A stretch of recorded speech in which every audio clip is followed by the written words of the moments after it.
Hi students, after that ideal gas equation and combined gas equation किंवा combined gas law, आता आपण बघूया Dalton's law of partial pressures. Now this law is applicable for a mixture of two non-reacting gases. हे फार महत्वाचं आहे बाळा. Law काय म्हणतो बघ इकडे. अकॉर्डिंग टू दिस लॉ काय सांगतोय बघ तुला. The total pressure exerted by mixture of non-reacting gases is equal to sum of the partial pressures exerted by individual gases. काय म्हणलं तुला, मिक्सचर आहे नॉन रिॲक्टिंग गॅसेसचं, ते फार महत्वाचं आहे. ते एकदम महत्वाचं स्टेटमेंट आहे बाळा, की जे मिक्सचर आहे it is a mixture of two non-reacting gases. The total pressure exerted by a mixture of two non-reacting gases is equal to sum of partial pressures exerted by individual gases. Sum of partial pressures exerted by individual gases. आणि mathematically हा जो law आहे तो अशा टाईपमध्ये represent केला आहे बघ, की टोटल प्रेशर एक्झर्टेड म्हणजे आपल्याकडे काय हे बघ, आपल्याकडे हा कंटेनर आहे, याच्यामध्ये हा गॅस ए, याच्यामध्ये हा गॅस ए चे मॉलिक्युल्स आहेत आणि हे गॅस बी चे मॉलिक्युल्स आहेत, याच्यामध्ये गॅस बी चे मॉलिक्युल्स आहेत. तर गॅस ए चे मॉलिक्युल्स याच्यावरती धडकणार आहेत आणि काही प्रेशर एक्झर्ट करणार आहेत पी ए. गॅस बी चे मॉलिक्युल्स पण कंटेनरवरती धडकणार आहेत, स्वतःहून काही प्रेशर एक्झर्ट करणार आहेत पी बी. आणि हा जो गॅस आहे आतमध्ये टोटल ए आणि बी मिळून जे प्रेशर एक्झर्ट करणार आहे आतमध्ये, it is called as a P total. आणि त्याच्याबद्दल आपण हा लॉ सांगतोय की suppose A and B are non reacting gases. हे जे आता तुम्हाला दिसत आहेत ए आणि बी, हे जर नॉन रिॲक्टिंग गॅसेस आहेत तर हे मिळून जे प्रेशर एक्झर्ट करणार आहेत P T. That total pressure exerted by a mixture of two non reacting gases is equal to sum of pressure exerted by A and pressure exerted by B. ह्यांना आपण म्हणतो पार्शल प्रेशर. का तर ह्या कंटेनरमध्ये एवढा प्रेशर एक्झर्ट होणार आहे पी टी एवढा, कारण याच्यामध्ये दोन गॅसेस आहेत ए आणि बी, त्याच्यामध्ये टोटल प्रेशर जो एक्झर्ट होणार आहे तो पी टी. मग नुसता गॅस जो एक्झर्ट करतोय, गॅस ए जो एक्झर्ट करतोय त्याला आपण म्हणतो पार्शल प्रेशर. नुसता गॅस बी जो एक्झर्ट करतोय त्याला आपण म्हणतो पार्शल प्रेशर ऑफ बी. आणि म्हणून आपल्याला हा डाल्टन्स लॉ काय सांगतो, this total pressure exerted by mixture of two non reacting gases is equal to partial pressure exerted by A plus partial pressure exerted by B. ह्याला म्हणायचं Dalton's law of partial pressure. म्हणून इकडे म्हणलं की आपल्याकडे जर डिफरंट गॅसेस असतील 1 2 3 N number of gases, आपल्याकडे N number of gases enclosed आहेत एका कंटेनरमध्ये आणि हे गॅसेस नॉन रिॲक्टिंग आहेत, तर सगळे गॅस मिळून जे प्रेशर एक्झर्ट करणार आहेत P total, it is equal to sum of pressure exerted by gas 1 plus pressure exerted by gas 2 plus pressure exerted by gas 3. आणि हे कधी at constant temperature and volume.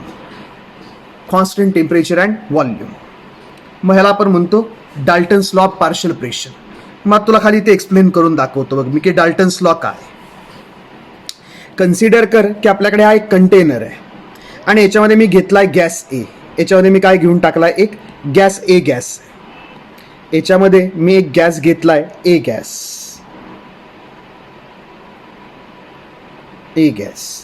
आणि याच्यामध्ये मी एक गॅस घेतलाय बी गॅस आणि हे दोघांचं मिक्सचर आहे. हे जे आहे बाळा हे मिक्सचर आहे ए गॅस प्लस बी गॅसचं त्याच कंटेनरमध्ये. मुद्दामून दाखवलंय बाळा तुला हे मी.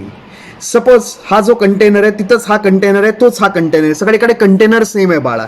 आणि कंटेनर सेम आहे म्हणून मला तुला सांगायचं की व्हॉल्यूम कॉन्स्टंट आहे, टेम्परेचर कॉन्स्टंट आहे.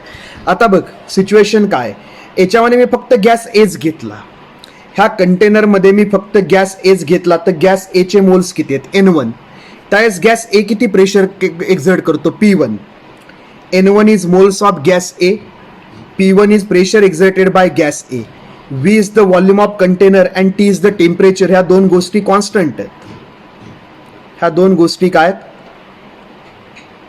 कॉन्स्टंट. सपोज ह्याच कंटेनरमध्ये इथे जो कंटेनर आहे त्याच्यामधून गॅस ए काढून टाकला आणि गॅस बी टाकला मी आतमध्ये, तर ही सिनॅरिओ आहे की मी याच्यामध्ये N2 मोल्स घेतले गॅस बी चे. त्यावेळेस जो प्रेशर एक्झर्ट करतो गॅस बी तो P2 प्रेशर आहे. P2 is pressure exerted by gas B. ते जे मी सबस्क्रिप्ट यूज करतोय 1 आणि 2 हे गॅस ए आणि गॅस बी साठी आहेत, की याच्यामध्ये गॅस ए प्रेशर P1 एक्झर्ट करतो, गॅस एचे जे N1 मोल्स आहेत ते प्रेशर एक्झर्ट करतात P1. गॅस बीचे जे N2 मोल्स आहेत ते प्रेशर एक्झर्ट करतात P2. आता ह्याच कंटेनरमध्ये हा जो कंटेनर आहे त्याच्यामधून गॅस ए काढून टाकला, ह्याच कंटेनरमधून गॅस बी पण काढून टाकला आणि आता दोघांचं मिक्सचर घेतलं मी. ह्याच कंटेनरमध्ये गॅस ए आणि बीचं मिक्सचर घेतलं. A and B are non reacting gases. A आणि बी कोण आहेत माझे? This two are non reacting gases. आता याच्यामध्ये हे जे इकडे आहे, इकडे काय N1 plus N2 total moles, N2 is total moles. आता हे मिक्सचर आहे आणि मिक्सचरमध्ये टोटल मोल्स असतील NT किती? N1 plus N2. का ते याच्यामध्ये गॅस N1 एचे N1 मोल्स आहेत, गॅस बीचे N2 मोल्स आहेत, तर याच्यामध्ये N1 प्लस N2 मोल्स आहेत टोटल. तर टोटल मोल्स आहेत NT. आणि आता प्रेशर जे एक्झर्ट होतंय ते P1 आणि P2 पेक्षा जास्त एक्झर्ट होणार आहे. का ते दोन्ही गॅस एकमेकांमध्ये काय केलेत आपण? मिक्स. तर इथे टोटल प्रेशर एक्झर्ट होतोय PT. PT is a total pressure exerted by mixture. आणि हे moles of mixture N1 plus N2. मग आता आपल्याकडे फॉर गॅस ए साठी याच्यामध्ये जो गॅस ए, फक्त ह्या मिक्सचरमध्ये जो गॅस ए, त्यासाठी आयडियल गॅस इक्वेशन लावू आपण. गॅस ए किती प्रेशर एक्झर्ट करतो? P1. गॅस ए चे किती मोल्स आहेत? N1. कंटेनरचा व्हॉल्यूम आहे V, टेम्परेचर T, कॉन्स्टंट आहेत. तर आपल्याला आयडियल गॅस इक्वेशन काय मिळालं? P1V is equal to N1 RT. कुणासाठी? गॅस ए साठी. आणि मग त्याच्यावरून मी N1चं रिलेशनशिप लिहिलं की N1 म्हणजे काय येईल याच्यावरून? N1 is equal to this P1V1 divided by this RT. P1V divided by this RT. V1 म्हणायची गरज नाही, का तर व्हॉल्यूम कॉन्स्टंट आहे. हे मिक्सचरसाठी अप्लाय करतोय आपण मिक्सचर, की याच्यामध्ये जो गॅस ए त्यासाठी हे ऍप्लिकेबल आहे, याच्यामध्ये जो गॅस बी आहे त्यासाठी हे ऍप्लिकेबल आहे. तर नुसता जो गॅस बी आहे, गॅस बीचे N2 मोल्स आहेत आणि तो प्रेशर एक्झर्ट करतो P2. आणि हा P1 आणि P2 ला आपण म्हणतो पार्शियल प्रेशर. ह्या मिक्सचरमध्ये गॅस जो स्वतःचं प्रेशर एक्झर्ट करतोय, इंडिव्हिज्युअल गॅस P1, हा दुसरा गॅस जो काही प्रेशर एक्झर्ट करतोय P2, ह्यांना आपण म्हणतो पार्शियल प्रेशर्स. कसली प्रेशर? पार्शियल. का तर मिक्सचर जे प्रेशर एक्झर्ट करतंय ते वेगळं आहे, टोटल प्रेशर. तर गॅस बी साठी आयडियल गॅस इक्वेशन लिही तू. गॅस ए साठी आयडियल गॅस इक्वेशन लिही. गॅस बी साठी आयडियल गॅस इक्वेशन लिही. PV is equal to NRT. Gas B साठी काय लिहिणार? P2V is equal to N2RT. P2V is equal to N2RT. याच्यावरून N2 साठी एक्सप्रेशन लिही. N2 is equal to this P2 V by RT. P2 into V by RT. हा RT फक्त left साईडला गेला आणि डिवाइड झालाय बघा. हा RT लेफ्ट साईडला डिवाइड केला, हा RT लेफ्ट साईडला डिवाइड केला, आपल्याला मिळालं N1 आणि N2. आता मिक्सचरसाठी for a mixture of gas A and B आपण आयडियल गॅस इक्वेशन लिहिलं. मिक्सचर ऑफ ए आणि बी साठी आयडियल गॅस इक्वेशन लिहिलं. मिक्सचर किती प्रेशर एक्झर्ट करतं? PT. मिक्सचरमध्ये मोल्स किती आहेत? NT, total moles. तर PV is equal to NRT. PTV is equal to NTRT. Total pressure is PT आणि टोटल मोल्स आर NT. याच्यावरून NT साठी आपण एक्सप्रेशन लिहिलं की टोटल मोल्स म्हणजे काय येणार आहेत? दिस PTV डिवायडेड बाय RT. हा RT इकडे येऊन डिवाइड करायचा केला बघ, की टोटल मोल्स आहेत किती आले? PT into V by RT. आता आपल्याला माहित आहे की याच्यामध्ये जे टोटल मोल्स आहेत मिक्सचरमध्ये, गॅस ए आणि गॅस बी एकमेकांबरोबर रिॲक्शन नाही करत. रिॲक्शन जर करत नाही तर ए चे मोल्स आहे एवढेच राहणार, बी चे मोल्स आहे एवढेच राहणार, कुणाचे मोल्स चेंज नाहीत होणार. तर मिक्सचरमध्ये जे टोटल मोल्स आहेत it is equal to moles of A plus moles of B. मग इथं आम्ही ते लिहितोय की for a mixture of two non reacting gases जर रिॲक्ट होत असतील तर मोल्स चेंज होतील बाळा. सिंपल फंडा आहे. रिॲक्शन असेल तर मोल चेंज होणार आहे. तिथे रिॲक्शन नाहीये, गॅसेस आर नॉन रिॲक्टिंग. तर आता जे टोटल मोल्स आहेत NT ते म्हणजे काय असणार आहेत? Moles of gas A plus moles of gas B. आणि ते आपण एक्सप्रेशन लिहिलंय मोल्ससाठी प्रत्येकाच्या, ते इकडे टाकलं आपण. आणि मग V बाय RT सगळीकडे काय झाला? कॅन्सल. V बाय RT जर कॅन्सल झालं तर आपल्याला काय मिळालं? Total pressure PT is equal to P1 plus P2. Total pressure PT is equal to P1 plus P2. ह्याला मी म्हणलंय डाल्टन्स लॉ. हा प्रूव्ह झाला बाळा तुझा डाल्टन्स लॉ, की total pressure exerted by mixture of non-reacting gases. Total pressure exerted by mixture of non-reacting gases is equal to sum of partial pressures of individual gases is equal to sum of partial pressures of individual gases, म्हणून इकडे statement तसं दिलंय बघ. Total pressure exerted by a mixture of non reacting gases is equal to the sum of partial pressures exerted by individual gases. तिथं ते लिहिलं, prove करून दाखवलं इकडे की Pt is equal to P1 plus P2. कशावरून प्रूव्ह केलं आपण? मोलच्या फंड्यावरून. की जर नॉन रिॲक्टिंग गॅसेस आहेत तर नॉन रिॲक्टिंग गॅसेस मधले जे टोटल मोल्स आहेत it is equal to moles of gas A plus moles of gas B. आणि आयडियल गॅस इक्वेशन वापरलं गॅस ए साठी, गॅस बी साठी आणि मिक्सचरसाठी. आणि या फंडावरून आपण प्रूव्ह केलं की total pressure exerted by a mixture of non reacting gases is equal to sum of partial pressures of individual gases. आता पुढे हे जे आपल्याकडे एक्सप्रेशन आहे, एक्सप्रेशन 3 त्याला एक्सप्रेशन 1 नी मी डिवाइड केला. एक्सप्रेशन 3 आणि 1 हा 1 ला 3 नी डिवाइड केला बघ. एक्सप्रेशन 1 जो आहे त्याला 3 नी डिवाइड केला तर काय होईल बघ. N1 upon NT V by R T cancel होईल. आपल्याकडे काय येईल? हा इक्वेशन 1 आहे त्याला इक्वेशन 3 नी डिवाइड केला तर आपल्याकडे काय येईल? N1 upon NT is equal to P1 upon PT. N1 upon NT is equal to P1 upon PT. का नाही येणार? V बाय आर टी काय होणार? कॅन्सल. मग हे जे आलंय बाळा, moles of gas 1 divided by total number of moles, ह्याला आपण काय म्हणतो? Mole fraction. मोल fraction of gas 1 is equal to moles of gas 1 divided by total moles. मोल चॅप्टर मध्ये आपण हे बघितलंय मोल फ्रॅक्शन. तर ही जी फिगर आहे ह्याला आपण म्हणतो मोल फ्रॅक्शन. आता ते खाली करतोय बघ मी इथे की इक्वेशन 1 ला 3 नी डिवाइड केला. इथे इक्वेशन 1 नी जर 3 ला डिवाइड केला तर V by R T cancel झाला. आपल्याला काय मिळालं? N1 upon NT is equal to P1 upon PT. मग हा PT फक्त इकडे नेलाय बघ. P1 is equal to N1 upon NT into PT. हा PT आहे फक्त इकडे घेऊन गेलो आपण. P1 is equal to N1 upon NT into PT. पण N1 अपॉन NT म्हणजे काय? Mole fraction X1. मोल फ्रॅक्शन ऑफ गॅस ए. हे काय? मोल फ्रॅक्शन ऑफ गॅस ए. मोल फ्रॅक्शन म्हणजे काय असतं? मोल fraction of 1 is equal to moles of 1 divided by total moles. Total moles म्हणजे कोण आहेत? N1 plus N2. त्यालाच आम्ही काय म्हणलंय? NT. तर तुझ्याकडे moles of gas 1 divided by total moles, ह्याला आपण काय म्हणतो? Mole fraction of that gas.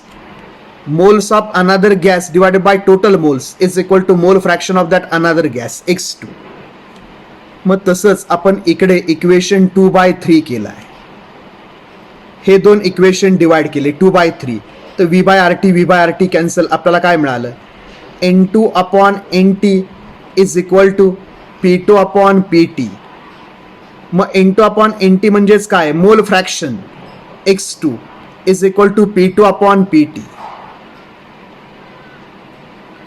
तर ते इकडे आलं बघ की V by R T cancel झालं. N2 upon NT is equal to P2 upon PT. मग हे पण रिअरेंज केलं की हा PT फक्त इकडे नेलाय. म्हणजे P2 इज इक्वल टू काय येतंय बघ? P2 is equal to N2 upon NT into PT total pressure. आणि N2 अपॉन NT म्हणजे काय? Moles of gas 2 divided by total number of moles is a mole fraction X2. मोल fraction of gas B म्हणजे काय येणार आहे? X2 is equal to N2 upon total moles N1 plus N2 NT. मग आता हे जे स्टेटमेंट्स मिळालेत बघ, ह्याच्यावरून पण आपण डाल्टन्स लॉचं दुसरं स्टेटमेंट सांगतो की partial pressure exerted by any gas. हे स्टेटमेंट महत्वाचं आहे माझ्यासाठी. आता P1 आणि P2 कोण आहे? Partial pressure of gas A and partial pressure of gas B. म्हणून आता काय म्हणतो आपण? Partial pressure exerted by any gas is equal to partial pressure exerted by any gas is equal to product of mole fraction of that gas and total pressure is equal to product of mole fraction of that gas and total pressure exerted by mixture. Partial pressure exerted by any gas is equal to product of mole fraction of that gas and total pressure exerted by mixture. तर बस इथे ते म्हणलंय आता. The partial pressure of a gas A is related to mole fraction XA as per the following equation. Partial pressure exerted by gas A is equal to mole fraction of gas A into total pressure, जे इथं आपण prove केलंय ते की pressure exerted by gas one is equal to mole fraction of gas one into total pressure. ते प्रचंड महत्वाचं statement आहे माझ्यासाठी. डाल्टन्स लॉ वरून मिळालेलं एक इम्पॉर्टंट स्टेटमेंट आहे माझ्यासाठी हे, की partial pressure of any gas, partial pressure of any gas is equal to mole fraction of that gas into total pressure exerted by the mixture. PT is total pressure of a gaseous mixture.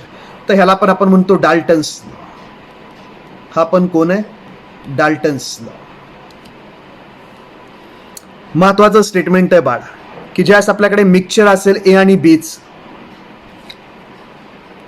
याच्यावरून आपल्याला काय कळतं की suppose आपल्याकडे हा एक container आहे आणि याच्यामध्ये आपल्याकडे काय आहे? याच्यामध्ये आपल्याकडे गॅस ए, एक गॅस, एक गॅस, हा दुसरा एक गॅस आहे आतमध्ये, अजून एक गॅस. तर सध्या आपल्याकडे सिच्युएशन काय? आपल्याकडे एक मिक्सचर आहे आणि मिक्सचर कुणाचं? हे जे आपल्याला दिसतंय सध्या, it is a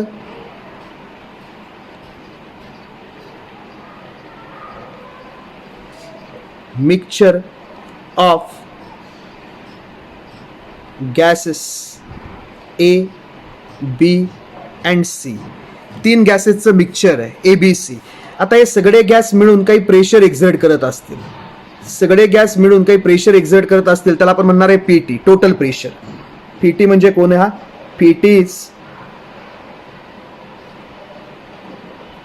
total pressure exerted by mixture. Total pressure exerted by mixture. आता याच्यामध्ये गॅस ए स्वतःचं काही प्रेशर एक्झर्ट करत असतील, त्याला आपण म्हणणार आहे पीए. गॅस बी स्वतःचं काही प्रेशर एक्झर्ट करत असेल, गॅस सी काही स्वतःचं प्रेशर एक्झर्ट करत असेल, तर हे पीए, पीबी, पीसी कोण आहेत? These are partial pressures.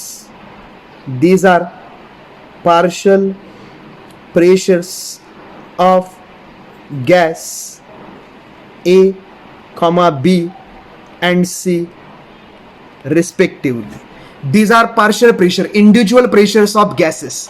ह्या मिक्सचरमध्ये ए स्वतः काही प्रेशर एक्झर्ट करत असेल पीए, बी काही स्वतः प्रेशर एक्झर्ट करत असेल पीबी आणि सी काही स्वतः प्रेशर एक्झर्ट करत असेल पीसी.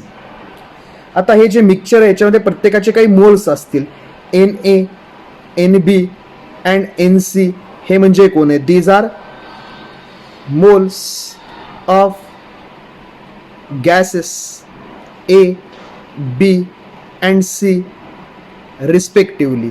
सिमिलरली यांचे काही मोल फ्रॅक्शन्स असतील, X A, X B, X C.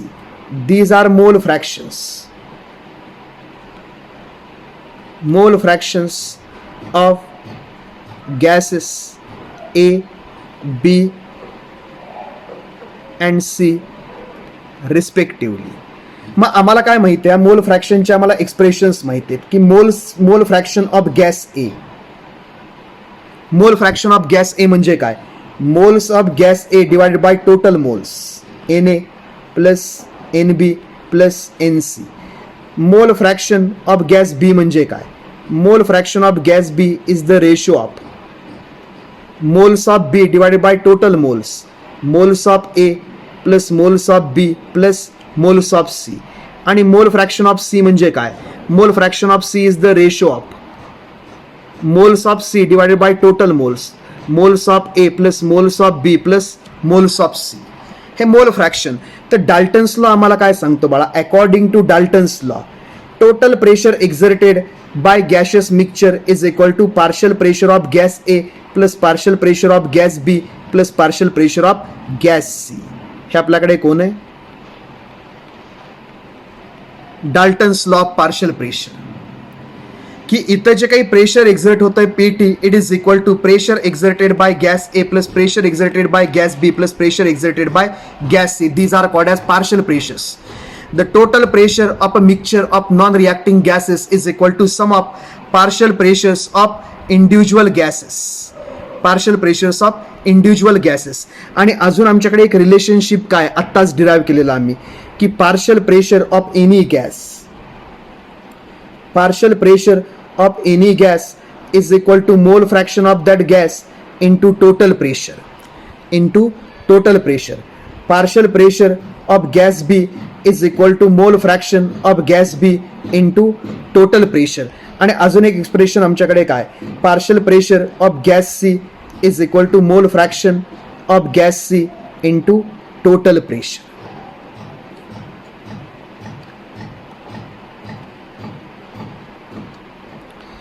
तर बाळा हे आपल्याकडे डाल्टन्स लॉ, हे आपल्याकडे डाल्टन्स लॉ आहे की तुमच्याकडे जर मिक्सचर असेल, mixture of a non reacting gases. See Dalton's law is not applicable, Dalton's law is not applicable for a mixture of NH3 gas. Suppose तुझ्याकडे काय NH3 गॅस आणि अजून काय HCl gas, these are reacting gases. आणि आपल्याकडे काय form होतं पुढे NH4Cl सॉलिड. तर हे जे आत्ता आम्हाला दिसतंय NH3 plus HCl, these are reacting gases. Hence Dalton's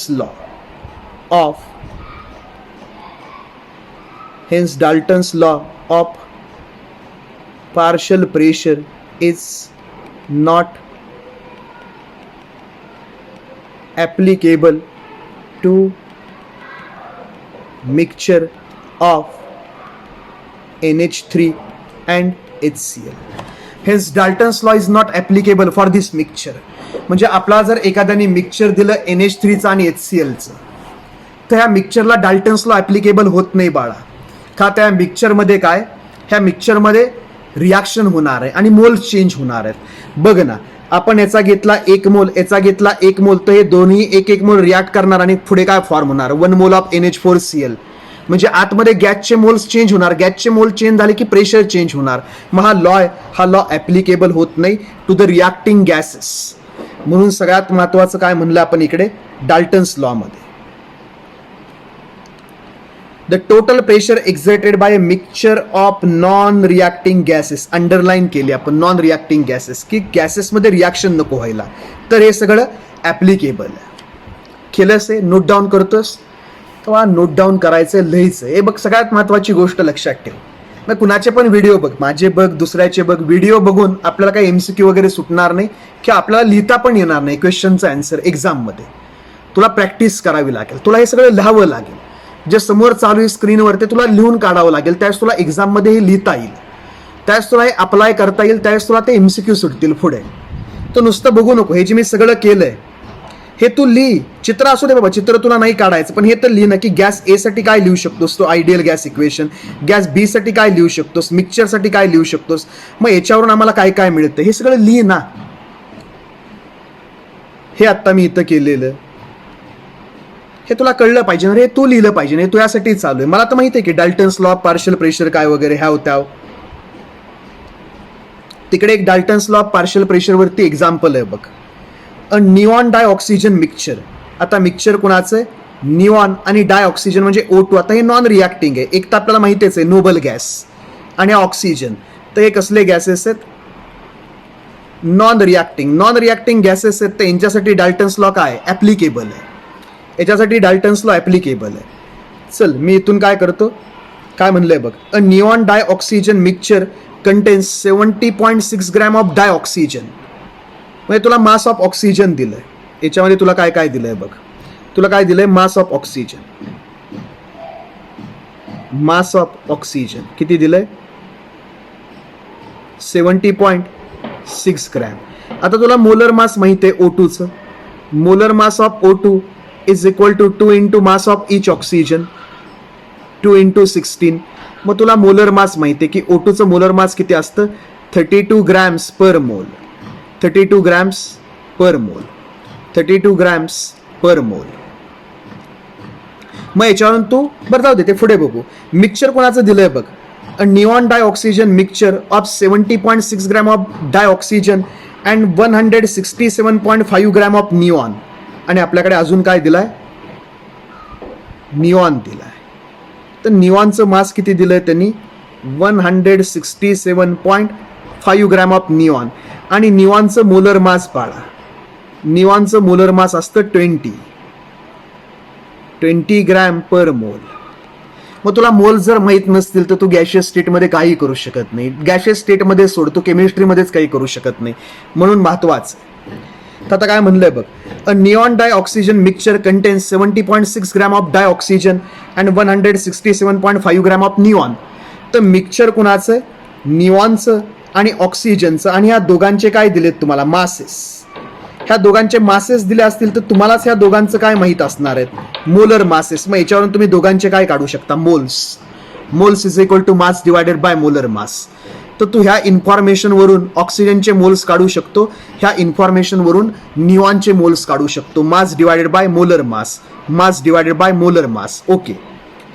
if pressure exerted by mixture of gases in the cylinder is 25, pressure exerted by mixture of gases म्हणजे टोटल प्रेशर दिलाय 25 bar. What is the partial pressure of dioxygen and neon in the mixture.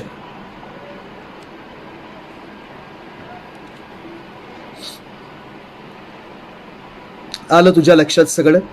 तुला काय म्हणलंय, एक mixture आहे. Mixture कुणाचं दिलंय बघ, तुला मिक्सचर दिलंय निऑनचं आणि O2चं. तुला मास दिलंय, मास ऑफ निऑन. त्यांनी मास ऑफ निऑन तुला किती दिलंय,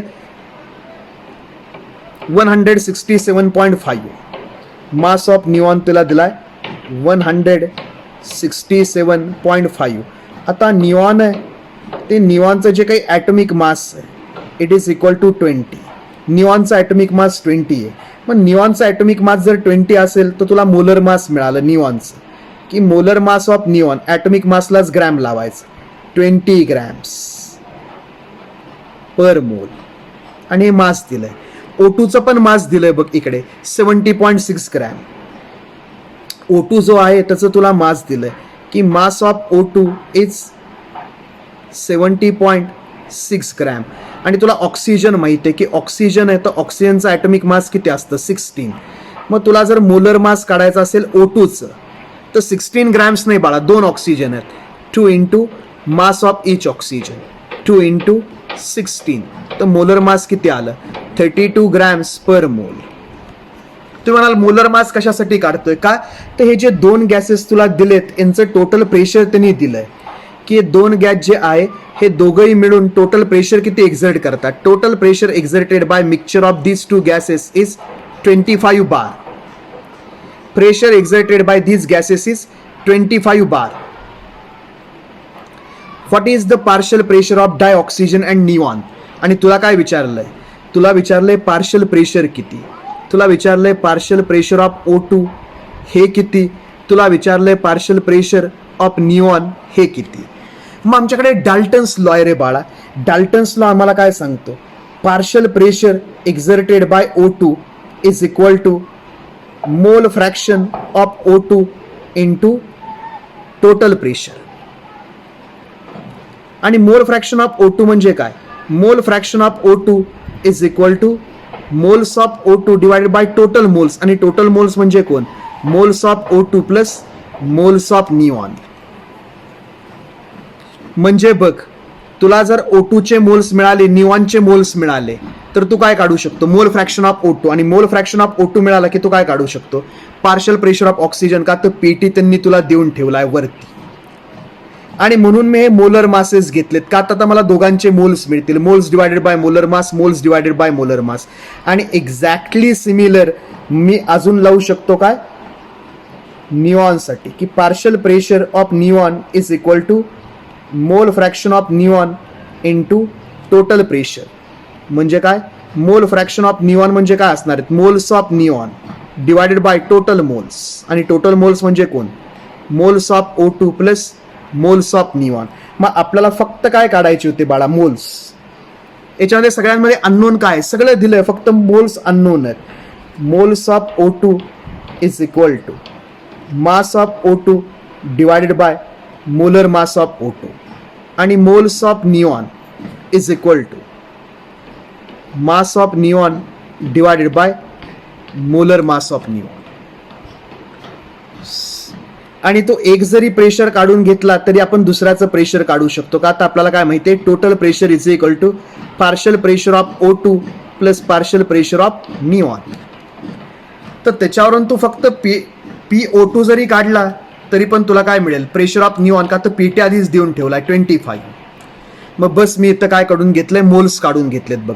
number of moles of dioxygen is equal to mass of oxygen divided by molar mass of oxygen. ऑक्सिजनचे मोल्स मिळाले 2.21. असे निऑनचे मोल्स काढणार, इथे काढले बघ. Moles of neon is equal to mass of neon divided by molar mass of neon. काय मिळाले, निऑनचे मोल्स मिळाले. मग mole fraction of O2, moles of O2 divided by total moles. तुला मोल फ्रॅक्शन ऑफ O2 मिळाला, मोल fraction of neon मिळाला. आणि मग आपल्याकडे फॉर्म्युलाच आहे, partial pressure of O2 is equal to mole fraction of O2 into total pressure. O2चं मोल फ्रॅक्शन किती मिळालंय, 0.21 आणि टोटल प्रेशर किती आहे, 25 बार, तर 5.25. तसंच कोणाचं काढणार आपण, partial pressure of neon is equal to mole fraction of neon into total pressure. जे सगळं मी इथं लिहिलंय ते फक्त तुला काय काढायचेत, हे मोल्स, आणि तिथं काढलेत बघ. आणि मग मोल फ्रॅक्शन्स काढलेत त्याच्यावरून, moles divided by total moles. आणि एकदा का मोल फ्रॅक्शन मिळाले की फॉर्म्युला लिहिला आहे बघ मी इकडे, मोल फ्रॅक्शन इंटू 25, मोल फ्रॅक्शन इंटू 25, आणि याची ॲडिशन किती आली पाहिजे, 25. Total pressure of a mixture of non reacting gases is equal to sum of partial pressures. तर इकडे बघ 5.25 प्लस 19.75 ह्या दोघांची ॲडिशन केली तर येणार किती, 25. Dalton's law of partial pressure. तर हे फार महत्वाचं आहे बघा, Dalton's law of partial pressure. Numerical solve करून टाकतो. आता कायनेटिक थेरी हे मला वाटतं नेक्स्ट लेक्चरमध्ये आपण कॅरी करू, किंवा राहू दे त्याच लेक्चरमध्ये करूयात. Kinetic theory of gases. Kinetic theory of gases हा जो टॉपिक आहे, it describes behaviour of a ideal gas. की जो आपल्याकडे आयडियल गॅस आहे त्याचं बिहेवियर एक्सप्लेन करण्याची ही थेरी लिहिली आहे, कायनेटिक थेरी ऑफ गॅसेस. मग आता सगळ्यात पहिलं पॉस्ट्युलेट काय बघ, ही पॉस्ट्युलेट्स आहेत कायनेटिक थेरी ऑफ गॅसेसची. याच्यामध्ये सगळ्यात पहिलं पॉस्ट्युलेट आपल्याकडे काय, इकडे बघ पहिलं पॉस्ट्युलेट खाली, इकडे फर्स्ट पॉस्ट्युलेट हे, all gases consist of very minute individual and invisible spherical particles called as molecules.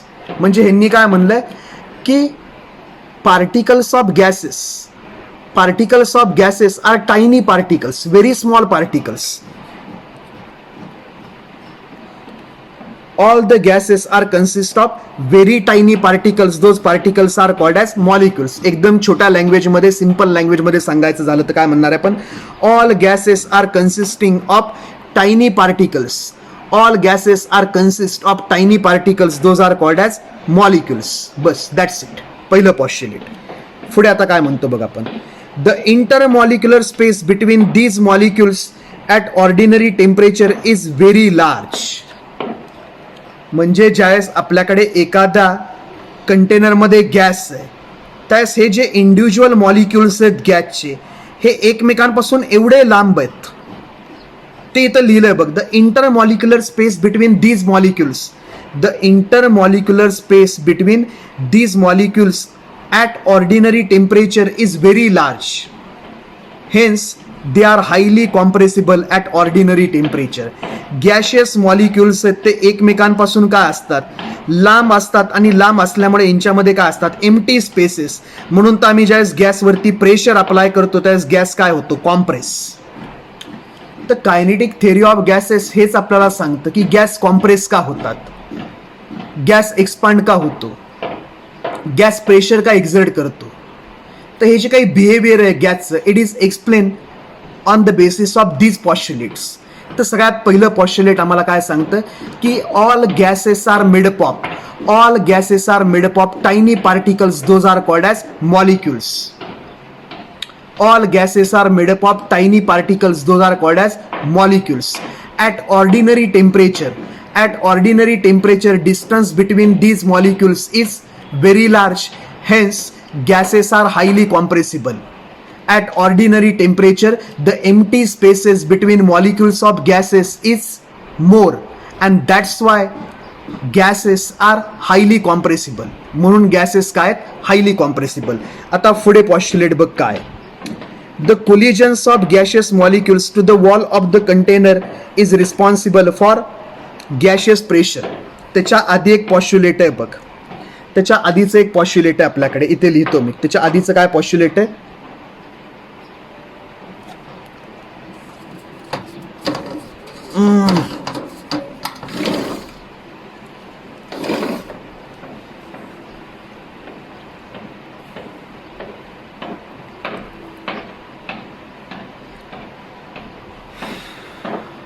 एक मिनिट, तर विंडो क्लोज करतो. हे बघ पॉस्ट्युलेट काय आहे बघ. त्याच्या आधीच एक पॉस्ट्युलेट आहे इकडे.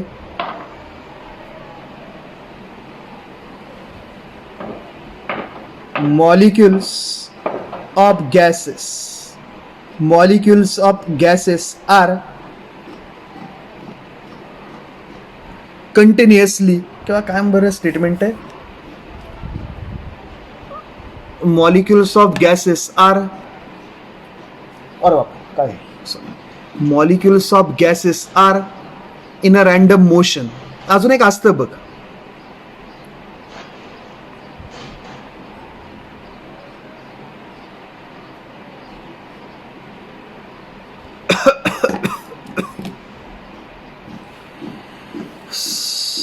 हा असंच आहे, बरोबर आहे. Molecules of gases are continuously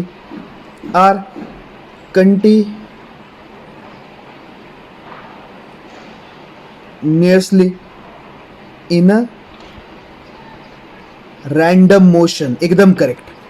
R continuously in a random motion during there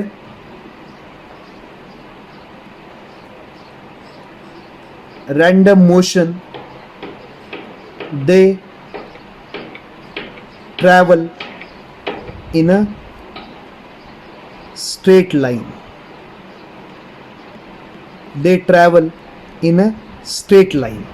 किंवा काहीतरी अशा टाईपमध्ये म्हणलं जातं की molecules are continuously in a random motion and during their random motion the particle travels in a straight line. म्हणजे गॅसचा जो पार्टिकल आहे तो असा नाही ट्रॅव्हल करत. Particles of gases are traveling in a straight lines. की याच्यामध्ये आपण म्हणूयात की एक मॉलिक्यूल आहे, ता कंटिन्युअसली मोशन मध्ये इकडे गेला, इकडे धडकला, इकडून आपण म्हणूयात इकडे आला, इथून इकडे धडकला, इकडून इकडे गेला, इकडे धडकला. ता जो पाथ आहे, path of travel of molecule is a straight line. हा असं काहीतरी स्टेटमेंट असेल की during their random motion the path of travel of molecule is a straight line. म्हणजे कंटेनरमध्ये एखादा मॉलिक्यूल असा येऊन नाही धडकत. Molecules are in a straight line motion. ते लक्षात ठेवायचं बाळा की मॉलिक्युल्स कशामध्ये? Molecules travels in a straight line and they are in a continuously random motion. Molecules continuously कशामध्ये? मोशनमध्ये. गॅसचे मॉलिक्युल्स कंटिन्युअसली मोशनमध्ये बाळा, म्हणून तर गॅस स्वतःहून लिक्विफाय होत नाही without cooling. At ordinary condition, gas remains in a gaseous condition because these molecules are continuously in a random motion, and this random motion prevents condensation into the liquid state. पुढे आता की gaseous particle जर continuously random motion मध्ये, तर during their random motion these particles of gas are in a continuous motion, and during continuous motion they will collide with one another, and also they will collide with a wall of container. आता collisions होणार आहेत गॅसमध्ये. Molecules मोशनमध्ये आणि मोशनमध्ये असताना ते एकमेकांना धडकणार आहेत किंवा वॉल ऑफ कंटेनरला जाऊन स्ट्राईक करणार आहेत. तर ज्यावेळेस ते कंटेनरच्या वॉलवरती स्ट्राईक होतील दे विल एक्झर्ट प्रेशर. तर हे आम्हाला सांगतं, हे पॉस्ट्युलेट आम्हाला सांगते की गॅस प्रेशर का एक्झर्ट करतो. तिथे म्हणलंय बघ, the collisions of gases molecules to the wall of container, The collisions of gaseous molecules to the wall of container is responsible for gaseous pressure. Is responsible for gaseous pressure. आणि म्हणून gas आहेत ते काय exert करतात? Pressure exert करतात. पुढे The collisions of gaseous molecules with each other as well as wall of container are perfectly elastic. एकदम महत्वाचं statement. The collisions of molecules with each other as well as with wall of container is perfectly elastic. That is, there occurs no energy loss during the collision. हे बघ, molecules continuously motion मध्ये आणि motion मध्ये असताना molecule जर एकमेकांना येऊन धडकले किंवा मॉलिक्युल कंटेनरच्या वॉलवरती जाऊन स्ट्राईक झाला आणि एनर्जी त्याची कमी झाली, एनर्जी जर कमी झाली तर मॉलिक्युलची एनर्जी कमी झाली, मॉलिक्युल मोशनमध्ये म्हणजे मॉलिक्युलला काय कायनेटिक एनर्जी, कायनेटिक एनर्जी कमी झाली म्हणजे त्याची काय कमी झाली? व्हिलॉसिटी.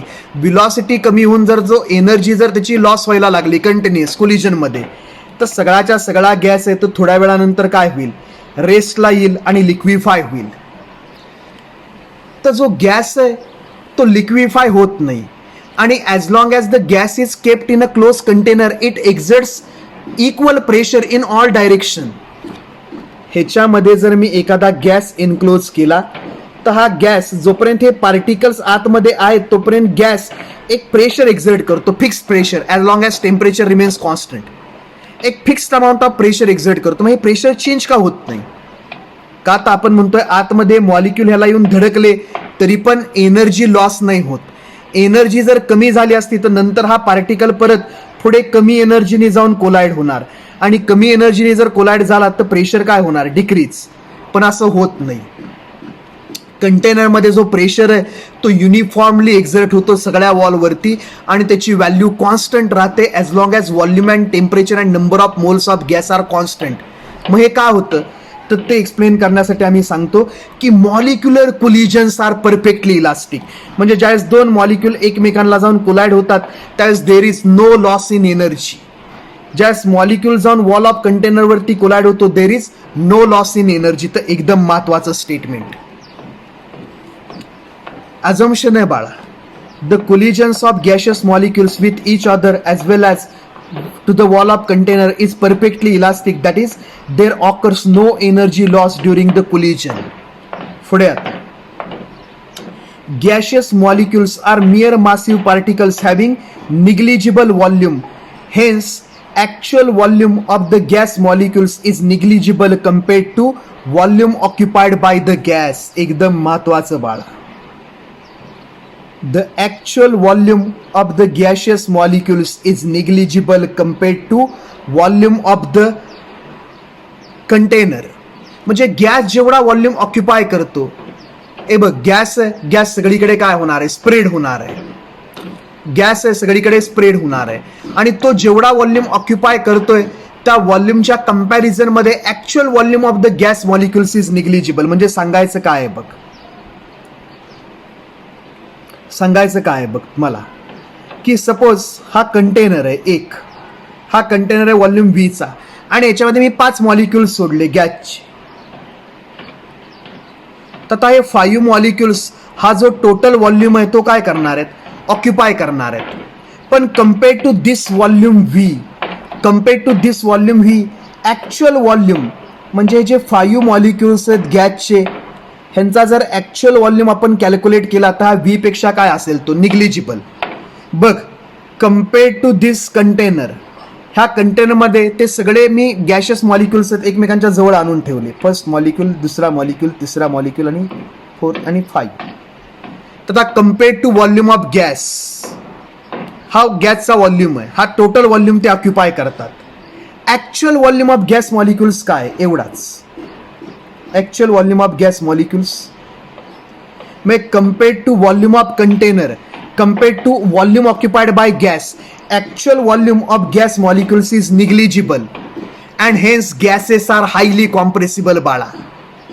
म्हणून तर गॅसेस काय असतात? Highly compressible. का तर सगळा एम्प्टी स्पेसच असतो compared to actual volume of gas molecules. Actual म्हणजे आपण काय म्हणलंय? Molecules R spherical. तर प्रत्येक स्पिअरचा तू व्हॉल्यूम काढायचा आता हा मॉलिक्यूल एवढा छोटा आहे की ज्याची रेडियस आपण म्हणूयात 10⁻10 मीटर 10⁻15 मीटरच्या आसपास आहे. तर compared to volume of container this volume occupied by gas molecules is negligible. Actual volume of gas molecules is negligible compared to volume of container. तर हे ते अजम्पशन आहे बाळा. The actual volume of the gas molecules, का तर काय म्हणलंय आम्ही, gaseous molecules are massive particles, mere massive म्हणजे एकदम कमी मास असलेले, mere massive particles having negligible volume. तर हे महत्वाचं आहे बाळा की volume, actual volume of gas molecule is negligible. Actual volume of gas molecule is negligible compared to volume of container. एकदम महत्वाचं statement for a gas to behave as a ideal gas. पुढे, there operates no forces of attraction or repulsion between gaseous molecules. अजून एक महत्वाचं statement माझ्याकडे आलंय. There operates no intermolecular forces. म्हणजेच आम्हाला काय सांगायचंय, इंटरमॉलिक्युलर फोर्सेस ऑफ अट्रॅक्शन म्हणजेच काय सांगायचंय मला, intermolecular forces of attraction or repulsion. Intermolecular forces of attraction or repulsion are not present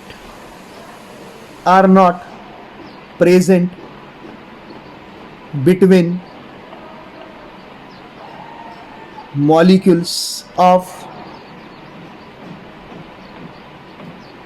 ideal gas. Molecules of ideal gas, एकदम इम्पॉर्टंट स्टेटमेंट बाळा. Intermolecular forces of attraction are not present between molecules of ideal gas. तुम्ही म्हणाल का, तर हे बघ, आपल्याकडे एक कंटेनर आहे, आणि याच्यामध्ये मॉलिक्युल्स कंटिन्युअसली रँडम मोशनमध्ये. आता हे मॉलिक्युल जर एकमेकांच्या जवळ आले आणि यांच्यामध्ये इंटरमॉलिक्युलर फोर्सेस ऑफ अट्रॅक्शन आहे, हे मॉलिक्यूल जवळ आले आणि हे मॉलिक्यूलमध्ये जर अट्रॅक्शन आहे, ते मॉलिक्यूल एकमेकांना काय होतील, चिटकतील, परत सेपरेटच होणार नाहीत. आणि आपल्याला काय माहिती की गॅस दिल तेवढा स्पेस काय करत जातो, ऑक्युपाय करत जातो. सपोज आपल्याकडे हे दोन कंटेनर आहेत एकमेकांना कनेक्टेड, हे दोन कंटेनर एकमेकांना कनेक्टेड आहे. सुरुवातीला इथे स्टॉप कॉक आहे. आता याच्यामध्ये आपण एक गॅस घेतलाय, कॉम्प्रेस्ड गॅस, की ज्याच्यामध्ये मॉलिक्युल्स एकदम एकमेकांच्या काय जवळ आहेत. हा एक कॉम्प्रेस्ड गॅस आहे आणि हा स्टॉप कॉक आता आपण ओपन केला की आपोआपच हे मॉलिक्युल्स याच्यामध्ये येणार आणि जेवढा स्पेस आहे तेवढा सगळा काय होणार, ऑक्युपाय होणार. मग हे जे मॉलिक्युल्स एकमेकांच्या जवळ होते, गॅशियस पार्टिकल्स, ते एकमेकांपासून लांब का गेले, का तर यांच्यामध्ये अट्रॅक्शनच नाही म्हणून एकमेकांपासून काय केले, लांब गेले. तर आपण सांगतो की गॅस डिफ्यूज होतो, गॅस इफ्यूज होतो. Spontaneous mixing of two non reacting gases. Gas एखाद्या होलमधून बाहेर पडतो. का बाहेर पडतो, का there operates no forces of attraction between the gaseous molecules. Gaseous मॉलिक्युल्समध्ये ना तर अट्रॅक्शन आहे ना तर रिपल्शन आहे, म्हणून काय की ते डिफ्यूज होत आहेत. जेवढा स्पेस मिळेल तेवढा तो स्पेस ऑक्युपाय करतायत. एकदम महत्वाचं स्टेटमेंट. हे जे दोन स्टेटमेंट्स आहेत बाळा इथले, हे एकदम इम्पॉर्टंट स्टेटमेंट्स आहेत for a gas to behave as a ideal gas. These two statements are important statements for a real gas to behave as a ideal gas. काय, actual volume of gas molecules must be negligible. Actual volume of gas molecules must be negligible compared to volume occupied by the gas. आणि second is there operates no intermolecular forces of attraction and repulsion between molecules of gases. बस. आणि last